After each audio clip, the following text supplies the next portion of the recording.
로 들어가면서 두 번째 시간으로 오늘 본문 말씀 속에 있는 내용을 보면은 이스라엘 백성들이 이제 애굽을 떠나서 40년을 광야를 지나서 목적지 앞에 다다랐습니다. 거기에서 사건이 생겼는데 하나님께서 시키기는 12명을 택하여 그 땅을 정탐한 후에 어떤 방법으로 공격할지 들어갈지 길을 찾고 들어가라 그리고 점령하라 하는 목적으로 이렇게 명령하셨습니다. 그럼에도 불구하고 10명은 못 들어간다 이렇게 결론을 내리고 다행스럽게 여호수아와 갈렙 두 사람은 그러기 때문에 들어간다 하는 것입니다. 이와 같은 결론에 다다른 사건과 함께 요즘에 이제 전염되는 이 질병으로 인해서 더 염려되는 것은 민심이죠. 얼마나 실제적으로 악수도 하기 어렵잖아요. 서로 악수도 하고. 오늘 예배 마치고 나가면서 저는 악수를 안 하려고 그렇게 마음을 먹고 있습니다.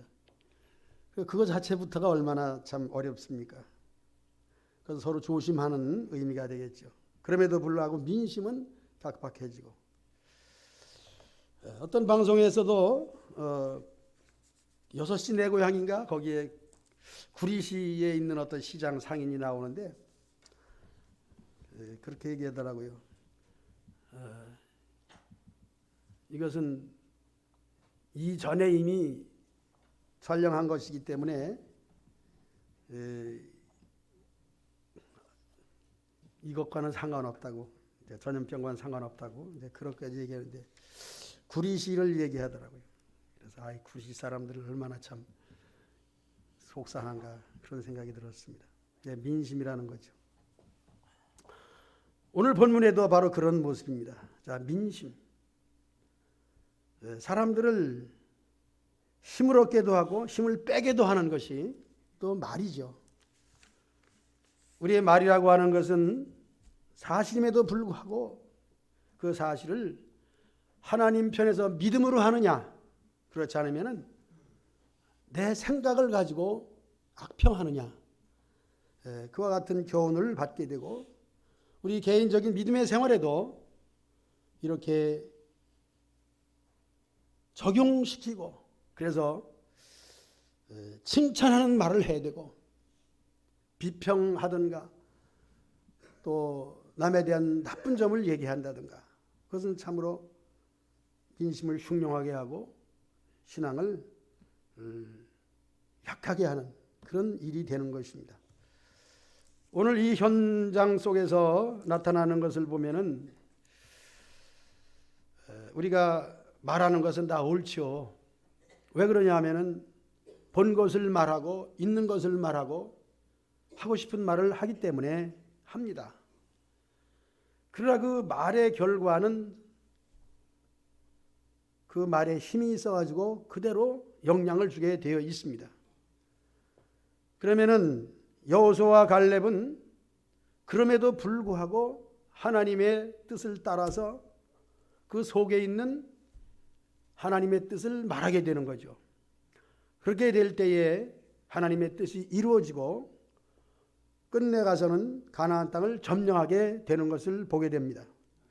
물론 이런 일이 있든지 저런 일이 있든지 하나님의 뜻은 반드시 이루어지고 마는 것입니다. 이제 우리가 민수기를 통해서 참 그 성경 자체가 백성의 수를 센다 그런 점에 있어서 하나님 백성들의 수를 세워서 하나님 백성들이 얼마인가 그리고 레위기서에서는 이제 예배를 말씀했고 민수기서에서는 이제는 본격적으로 이 백성이 가나안 땅에 들어간다 이렇게 생각하면서 오늘 요절 말씀 읽어보도록 하겠습니다. 주보 하단에 있는 그 짧은 거 14장 9절 말씀 시작. 여호와는 우리와 함께 하시느니라. 아멘. 하나님이 함께 하신다는 전제하에서 우리가 세상과 사람과 서로의 관계를 맺어야 되고 말을 해야 되고 그렇게 살아가야 되는 것입니다. 우리의 삶의 중심이 어디에 있는가? 하나님이 나와 함께 하신다. 바로 여기에서 우리는 우리 자신이 세상을 이길 수가 있고 하나님이 목적하신 바를 이룰 수 있는 신자가 되는 것입니다.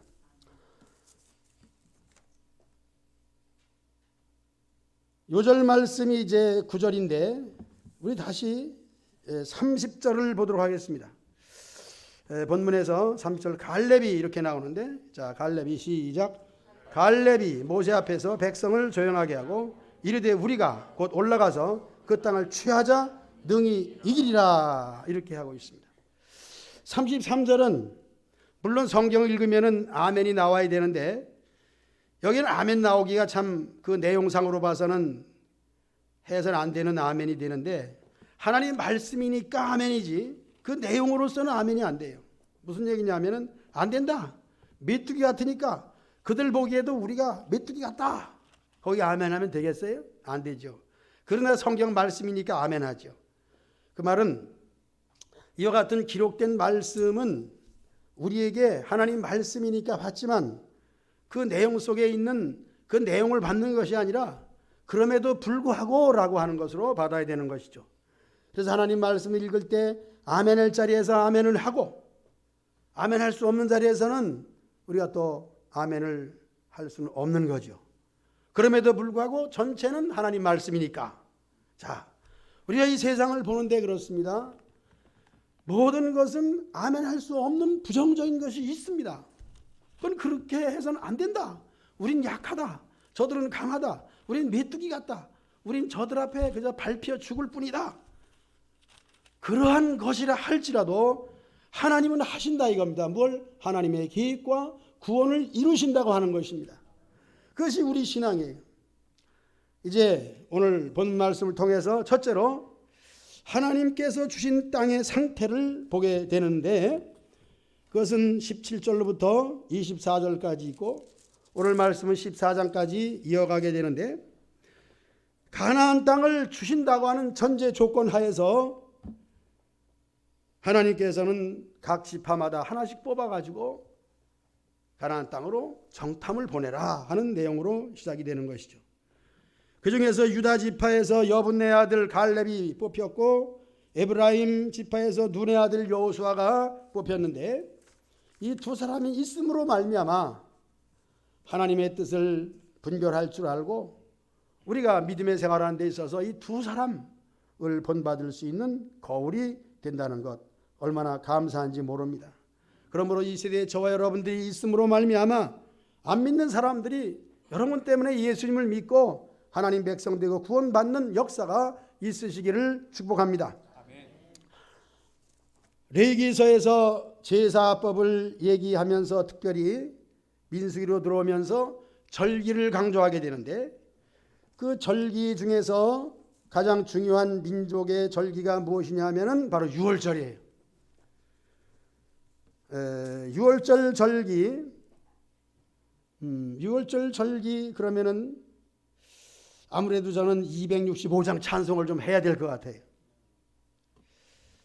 그래서 화면 띄워주시고 찬송하고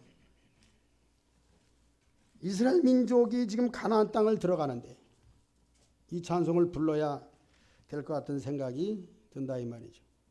특별히 후렴점에서 6월절 그 양의 피를 볼 때에 내가 널 넘어가리라.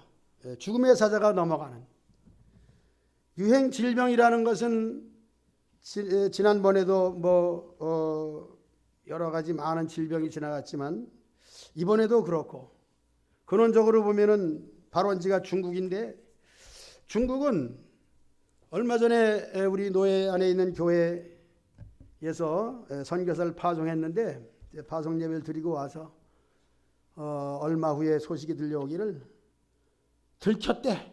뭘 들켰어요? 선교사인 걸 들켰다는 거죠. 선교를 하는 것은 죄가 아님에도 불구하고 들키면 죄인이 되는 거죠. 그래서 쫓겨왔대요. 중국은 기독교인을 발을 못 붙이게 합니다. 중국은 예배만 드리면 잡아갑니다. 법적으로 그렇게 돼 있어요. 그러므로 모든 유행병은 중국서부터 시작이 돼. 어떻게 생각합니까?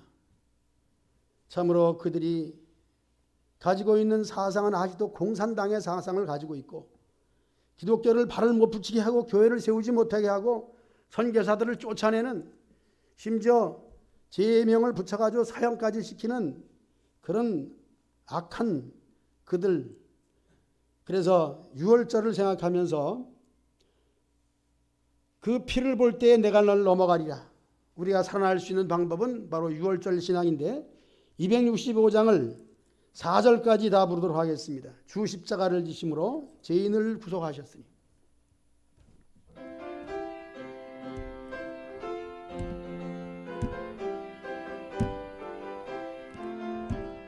저 십자가를 지심으로 죄인을 구속하셨으니 그 피를 보고 믿는 자는 주님의 진노 면하겠네. 내가 그 피를 유월절 그 양의 피를 볼 때에 내가 널 넘어서 가리라. 흉악한 죄인 괴수라도 예수는 능히 구원하네. 온몸을 피에 담글 때에 주님의 진노 면하겠네.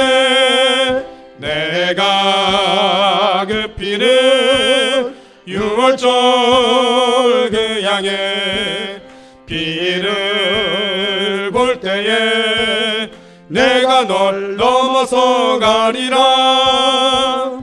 심판할 때에 모든 백성 행한 일대로 보응받네. 주님의 피로 죄 씻으면 주님의 진노 면하겠네. 내가 그 피를 유월절 그 양의 피를 볼 때에 내가 널 넘어서 가리라. 구주의 사랑 크신 은혜 보혈의 능력 의지하세. 심판의 불이 내릴 때에 주님의 진노 면하겠네. 내가 그 피를 유월절 그 양의 피를 볼 때에 내가 널 넘어서 가리라. 아멘. 구원은 유월절 그 양의 피로 이루신 것이고 우리는 받은 것입니다. 이스라엘 민족이 이 유월절 신앙으로, 유월절 절기를 지키는 신앙으로 지금 가나안 땅에 들어가는 거예요. 그러므로 40년 동안 지나온 역사를 돌이켜볼 때에 그들의 힘으로 온 것이 아니라 100% 하나님의 은혜와 하나님의 보살핌과 하나님의 능력으로 여기까지 왔습니다. 그러므로 마지막 가나안 땅 문턱에서 두 가지의 모습 가운데서 지금 첫 번째 모습을 생각하고 있는데, 그 첫 번째 모습이라는 것은 10명의 다수의 많은 사람의 이 부정적 보고라는 것이죠. 우리가 신앙이 아닌 세상 사람들도 긍정적 마음을 가지라 그럽니다. 사실 우리 기독교 신앙은 표현하면은 긍정적 신앙이지만 그것도 아니에요. 긍정적이 아니라 그냥 글자 그대로 우리 예수님을 믿는 그 신앙 이외에 다른 표현을 할 수가 없습니다. 그러나 이 세상에서도 부정적으로 볼 때는 안 된다. 그럴 때는 안 되는 거예요. 그러나 된다 그러면 되는 거죠. 세상의 일도 그렇습니다.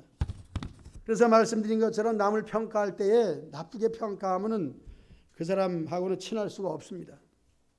모든 것을 좋게 보고 모든 것을 좋은 것만 보고, 사람이 그렇잖아요. 아무리 나쁜 사람도 좋은 점 한두 가지는 있어요. 10가지가 나쁘다 할지라도 한 2가지는 좋은 점이 있단 말이죠. 그러니까 좋은 점을 보고 대하게 되면 좋게 되는 거예요.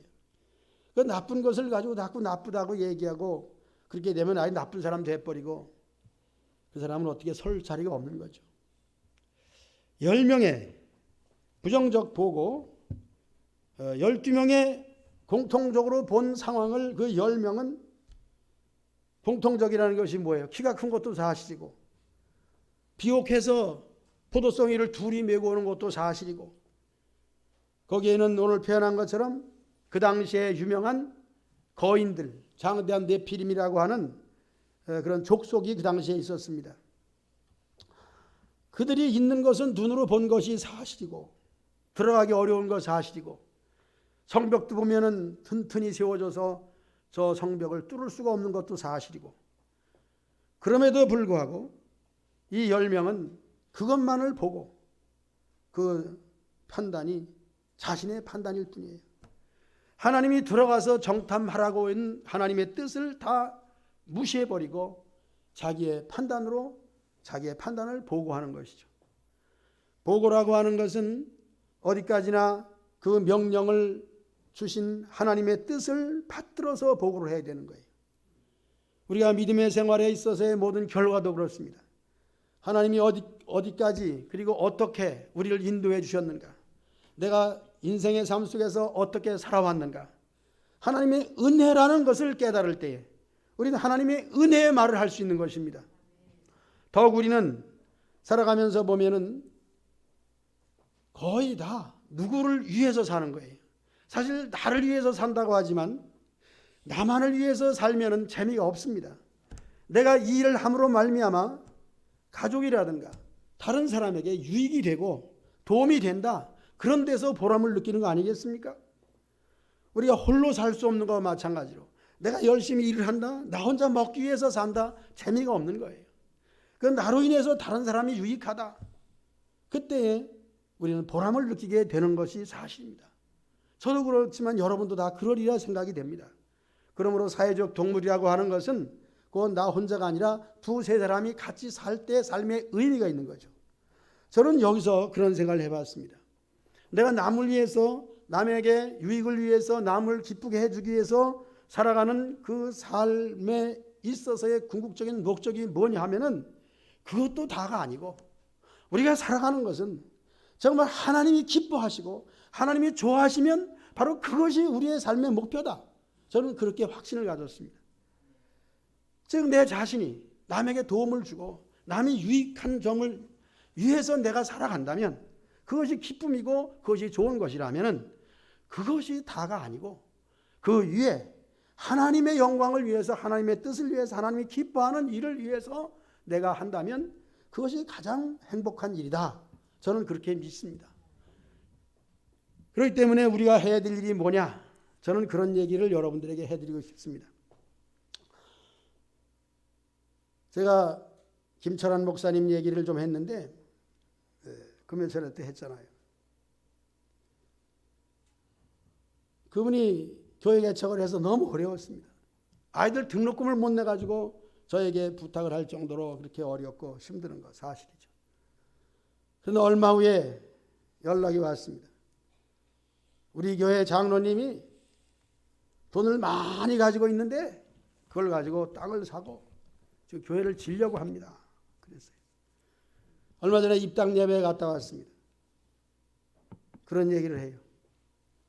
교회를 개척해서 할 일이 없고 할 일이라고는 기도밖에 없는데 기도를 해도 한 기도 또 하고 또 하고 성경을 봐도 또 보고 또 보고 그러는데 철야 기도를 하려니까는 할 것이 없더래요. 그래서 주기도문을 10,000번을 외웠대요. 그리고 난 후에 응답이 왔는데 바로 그분을 만났다는 거죠. 우리가 하는 일은 참 어떤 면에서는 두드러지게 나타나고 뭐 뚜렷하게 보여줄 것이 없습니다. 여러분들이 지금 하고 있는 이 모습이 뭐예요? 앉아서 말씀 듣고 찬송하고 그거잖아요. 그런데 이것이 얼마나 큰 것이냐 하는 것을 전 말씀드리고자 하는 것입니다. 자, 우리가 사람을 기쁘게 하기 위해 사람에게 유익을 주고 사람에게 도움을 주기 위해서 또는 도움을 청하고 서로 사는 것이 이것이 삶 아니겠습니까? 그러나 더 큰 것은 뭐라고요? 하나님의 영광을 위하고 하나님을 기쁘시게 해드리는 것이 우리 사람의 궁극적인 목적이라는 거예요. 이것이 교리로 되어 있어서가 아니라 제 자신이 근래에 더욱더 그것을 느껴지면서 생각해 보니까 소율이의 문답 첫 번째 것이 바로 그것이더라고요. 소율이의 문답을 보아서 그러는 것이 아니라 살아가면서 보니까 남을 돕고 남을 위하고 이것이 가장 기쁜 일이라면은 하나님을 위하는 것을 위한 그림자가 바로 이것이에요. 그래서 주기도문을 10,000번을 했든지 얼마를 했든지 단순한 것이고 우스운 것이라고 볼 수 있지만은 그것을 통해서 하나님이 얼마나 기뻐하실까 하는 것입니다. 어린아이가 겨우 말을 배울 때에 찬송을 한다. 얼마나 기특합니까? 어린아이가 주일학교에 나와서 요절을 외운다. 성경 말씀을 외우는 거예요. 여호와는 목자시니 이 시편 1편을 시편 23편을 이렇게 외우면서 찬송을 하는 거예요. 예배하는 자 노래를 부르고. 그럴 때 그 어린아이를 보는 사람들이 야 얼마나 저렇게 똑똑하고 노래를 잘하고 찬송을 잘할까 참 놀랍다고 그렇게 하는 것을 보았고 또 저도 그렇게 느끼고 있습니다. 그 어린아이가 찬송을 하는 거예요. 여러분 어떻게 생각해요? 어린아이가 말을 이제 막 배웠는데 찬송을 한다. 이뻐요 안 이뻐요? 한번 대답해요. 예뻐요 안 예뻐요? 귀여워요 안 귀여워요? 귀엽죠. 그러면 그 찬송과 성구함성이 뭐 대단한 거예요? 우리도 다 할 수 있는 거잖아요. 그런데 다 큰 어른 이뻐요 귀여워요 하는 저와 여러분들이 그걸 못하고 있는 거예요. 그걸 안 하고 있는 거예요. 하나님은 우리에게 대단한 걸 시키는 게 아니에요.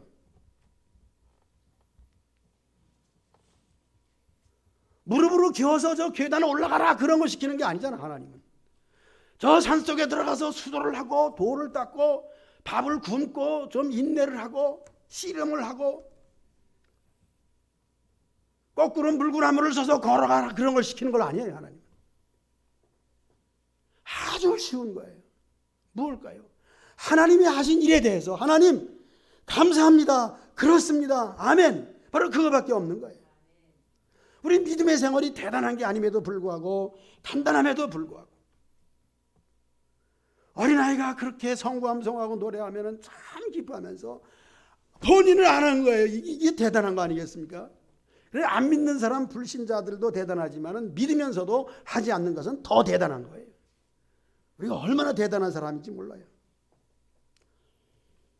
이제 오늘 본 말씀을 통해서 가나안 땅에 번영이 들어가긴 들어가야 되는데 하나님의 하신 일은 다 무시해버리고 내 지혜와 내 방법으로 그것을 말하는 겁니다.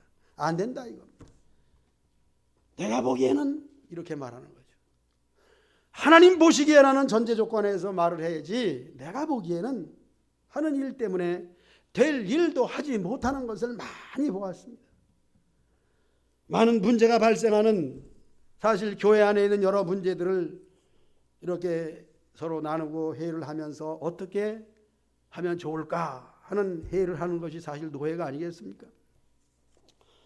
교회에서 문제가 발생되는 그 원인이 중요한 것이 아니라 거기에 대해서 사람들이 평가하고 거기에 대해서 그 일을 처리하는 일에서 문제가 생겨버리는 거예요.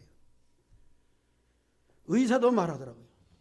이 신종병들이 생길 때마다 이 민심이 더 문제고 사람이 먼저 생각하는 그것이 더 문제가 크다는 거죠.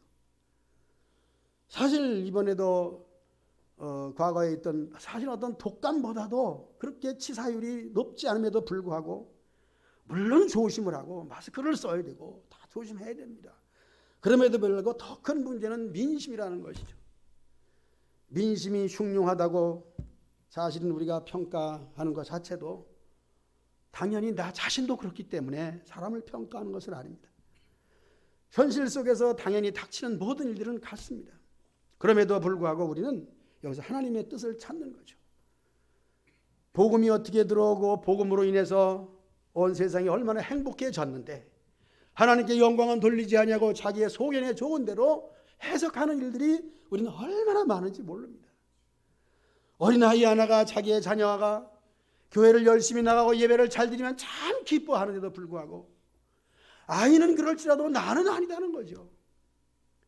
그만만 해도 어린아이가 예배 생활 잘하고 교회 잘 나가면 기뻐하는 것, 즐거워하는 것, 그 자체만 해도 대단한 겁니다. 물론 자기는 안 할지라도. 교회 역사 가운데서도 보면 그런 걸 많이 보게 됩니다. 자기 아이들에게 본이 되지 않기 때문에 자기 아이들이 신앙생활을 못하는 건 사실임에도 불구하고 쟤는 왜 그래? 자기는 어떤데?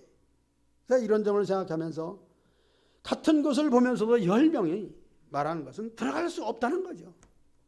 그러면 이제 너무 길게 얘기하지 말고 이제 세 번째로 넘어가서 이 2명 얘기를 좀 더 하도록 하겠습니다.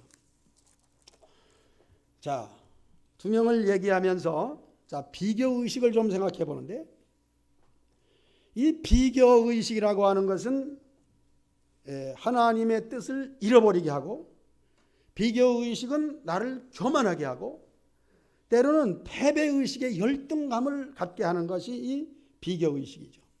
그래서 저들과 비교해 보니까 우리는 아무것도 아니다라고 하는 비교의식. 그러나 이 비교의식을 초월해서 비교해 보니까 눈으로 보기에는 저들이 강한 것 같은데 여호수아와 갈렙은 뭐라 그랬습니까? 저들 속에는 하나님이 없다 하는 겁니다. 우리가 지금까지 살아온 것은 하나님의 힘으로 살아왔는데 저 가나안 땅에 들어가는 것도 하나님의 힘으로 들어가야 돼. 바로 그런 일괄적인 신앙이죠. 그러나 비교해 볼 때 우리는 지금까지는 하나님의 은혜 가운데 만나도 먹고 반석에서 물도 나서 물도 마시고 원수들과 싸울 때도 우리가 안 싸워도 부올들을 그냥 일으켜가지고 저들을 그냥 막 볼이 쏘고 해서 막 이렇게 이기게 하고 뭐 이런 그 놀라운 역사를 경험했는데 앞으로는 그게 아니라는 거죠. 저들만큼은 우리가 이길 수 없다는 바로 그런 것입니다. 즉 우리가 믿음의 생활할 때에 오늘 가나안 땅에 있는 이 키 크고 힘센 사람들을 생각해 본다면 우리가 가장 문제가 되는 것은 어떤 면에서는 죽음이라는 것이 가장 큰 문제겠죠. 우리 사람 앞에서 가장 두렵게 하는 것은 이제 죽음이죠. 다 돼도 하나님을 믿고 예수님을 믿고 성령님의 인도를 받고 삼위일체를 믿고 이렇게 할지라도 이 죽음 앞에서는 벌벌벌벌 떠는 것이 뭐 저를 포함해서 모든 사람이 아닐까 그런 생각을 해봅니다. 그러면서 이제 결론적으로 그렇습니다. 이 두 사람은 저들이 그렇게 강하고 우리를 집어삼킬 것 같은 것이지만은 우리가 지금까지 살아온 것도 하나님의 은혜이기 때문에 저들에게는 하나님이 없는 걸 보니까 저들은 영락없이 우리가 점령하고 저들은 소멸될 거야 하는 확신이 그들에게 들어온 것, 바로 여러분들의 신앙 되기를 축복합니다. 그러므로 우리가 가장 염려하고 근심하는 것도 대단히 많이 있지만은 궁극적으로 보면 이 바로 목숨이야. 죽을까 봐 그러는 거예요. 죽기 싫어서 죽지 않으려고 몸부림치는 것이 우리의 삶이 아닌가 그렇게 생각이 됩니다. 죽음 앞에서는 친구도 소용없어요. 가족도 소용없습니다. 누가 죽음을 대신할 수 있습니까? 내 죽음은 내가 해결해야죠. 그러므로 죽음의 문제를 해결하신 우리 주 예수님 보혈의 능력을 믿으시기 바랍니다. 그 보혈의 능력은 모든 세상의 여러 가지 전쟁을 비롯한 질병을 비롯한 여러 전염병을 비롯한 모든 것들을 다 초월해서 이길 수 있는 능력이 예수님의 보혈의 능력이에요. 그것만이 우리가 마음속에 담고 유월절 신앙을 가지고 있다면 이 모든 것으로부터 모든 질병과 죽음의 사자는 넘어간다. 오직 생명만이 우리에게는 존재한다. 왜? 하나님이 계시기 때문에, 하나님이 우리와 함께 하시기 때문에. 이 같은 신앙이 저와 여러분들에게 있으시길 축복합니다. 오늘 두 명의 이 적극적인 말이 얼마나 우리에게 힘을 주는 거예요. 갈렙은 우리가 곧 올라가서 그 땅을 취하자 능히 이기리라 이렇게 말씀했습니다. 이것이 무슨 말이냐면은 긍정적인 말이 아니라 신앙의 말이에요. 우리 세상적으로는 긍정적인 말로 말을 합니다. 물론 좋아요. 우리 교회 안에서도 신앙 안에서도 우리 긍정적인 말을 하자. 좋은 것만 말하자. 따라합시다. 좋은 것만 생각하고 아멘으로 순종하면 누가 하셔요? 하나님이 하시는 거예요. 하나님이 하시는 일에 대해서 우리가 이러쿵저러쿵 말을 하고 회의를 하게 되면 그 말과 해 자체가 문제가 되는 거예요. 이 모든 것을 다 잠재워 버리고 우리 하나님이 하신다 하는 신앙으로 우리 구역을 이끌고 교회를 이끌고 모든 교회 살림을 해나가면 문제가 없는 거예요. 2019년 맞나요? 2019 지금 2020이지. 마지막 제가 가장 어려웠던 것이 뭐냐면은 나는 교회를 위해서 정말 진심을 가지고 일을 했는데 결과적으로 악평하는 일들이 있음으로 말미암아 상당히 어려웠습니다. 평생을 정말 저는 헌신적으로 하려고 했는데 그 헌신 자체가 어떤 욕심이라고 하는 그런 것으로 보이지 않았는가, 그런 점이죠. 그래 부정적인 생각과 부정적인 마음을 가지고 있으니까 제 자신이 힘든 거예요. 그러나 이것을 떨쳐버리고 어떤 인간적인 면에서는 양심으로 했다면, 하나님 편에서 신앙으로 했다면 두려울 게 없는 거예요. 걱정할 게 없는 거예요. 그렇기 때문에 신앙의 말이 얼마나 소중한 것인가. 우리가 믿음으로 행한다 하면서도 자기의 머리와 생각을 가지고 잔머리를 굴릴 때 맞이는 바로 그것을 이용해 가지고 본질적인 것은 제쳐놓고 다른 일을 통해서 일을 그르치는 그런 일들이 많이 있습니다. 그러므로